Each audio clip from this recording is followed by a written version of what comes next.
Governments, think about it, they spend billions, sometimes trillions of dollars every single year on these massive programs. We're talking about everything from healthcare and education to job training and infrastructure. But here's the billion-dollar question. How do we know if all that money, all that effort, is actually moving the needle? Without a proper checkup, we could just be pouring resources into policies that are completely ineffective, or worse, not helping the very people they were designed to serve. So we really need a system to figure out what works and what doesn't.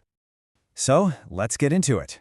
The easiest way to think about this is that public policies are kind of like living, breathing things. And just like anything important in our lives, they need a regular health check to make sure they're actually doing their job. Now, before we go any further, we need to be clear on what we're actually talking about. A political decision is usually a one-time thing, right? Like passing a new law or creating a tax. But a public policy is the whole system that follows. Think of a national healthcare system. It's not just one decision, it's a whole set of ongoing actions. So, what is a public policy at its core? Well, it's a strategic plan of action. And the thing that gives it real power is that it's backed by the authority of the government. Its whole reason for being is to tackle some specific need in society, whether that's boosting literacy or cleaning up the environment. Okay, so if we're going to give these policies a proper health check, what tools do we actually use? Well, that brings us to the evaluation toolkit. This health checkup really happens at 3 key stages. First, before a policy even gets off the ground, there's the ex-ante evaluation. That's the planning phase, where we try to predict the costs and benefits. Then, during the rollout, you have the in-itinere check-in, basically just making sure everything's on track. And finally, after it's been running for a while, you do the ex-post evaluation. That's the full physical, where you see the actual real-world results. And this is a really critical point.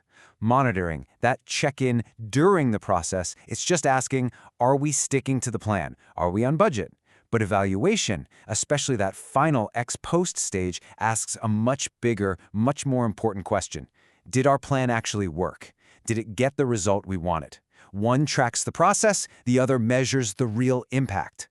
So when we do that big, deep dive evaluation, what are we looking for? What are the vital signs of a healthy, successful policy? Well, it pretty much comes down to 3 key tests. You can remember them as the 3 E's. First up is efficacy. Did we do the thing we said we were going to do? If the goal was to build 100 bridges, did we build 100 bridges? Simple. Next is efficiency. How much did it cost to do that? Do we use taxpayer money wisely? And finally, and this is the big one, effectiveness. Did building those 100 bridges actually reduce traffic and connect communities in a meaningful way? Okay, to make this all a bit more concrete, let's take a look at a real-world example from the source material, a student loan program in Brazil called FAES. This is a perfect way to see those 3 E's in action. So imagine this program was super efficacious. It hit its goal, giving out 100,000 loans. Great. And maybe it was really efficient, keeping its administrative costs way down. But here's the million-dollar question for effectiveness. Did those loans actually help more low-income students graduate and get good jobs? Or do they just go to students who would have found a way to go to college anyway? You see how a program can look good on the first 2 E's, but completely miss the mark on the one that truly matters. This brings us to what is, without a doubt, the hardest part of all of this. How do you prove that the policy, and only the policy, is what caused the change you're seeing? Seriously, think about it. Let's say a city launches a new job training program, and a year later, unemployment is down. Was it because of the program, or was it because the entire national economy was booming at the same time? Figuring that out is the whole game. So, to solve this puzzle, evaluators have to create a what-if scenario. They need to ask, what would have happened to these people if the program never existed? This imaginary, alternate reality is what experts call the counterfactual. Okay, so look at this chart. On the surface, our job training program looks like a home run. The employment rate for people who went through it shot up. Looks amazing, right? You'd think, great, let's roll this out everywhere. But hold on, now look at the second chart. We've added a control group. That's our counterfactual.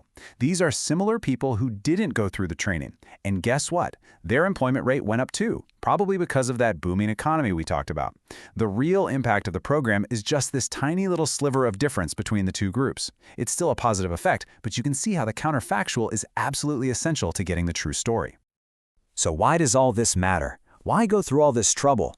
Because when you get it right, you stop guessing and start using evidence. And that's how you get better government for everybody. The payoffs here are huge. We use our tax money way more intelligently.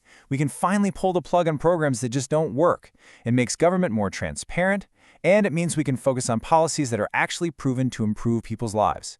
And maybe most importantly, it gives us, the public, a way to hold our leaders accountable for real results, not just for making promises.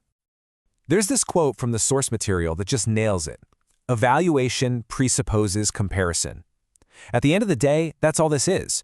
It's the science of comparing what actually happened to what would have happened otherwise. It's about making smart comparisons to find out what really works. So I'll just leave you with this one last thought. We all get that a regular health checkup is just common sense for our own bodies. So shouldn't we start demanding that same kind of rigorous, evidence-based checkup for the policies that affect the health of our entire society?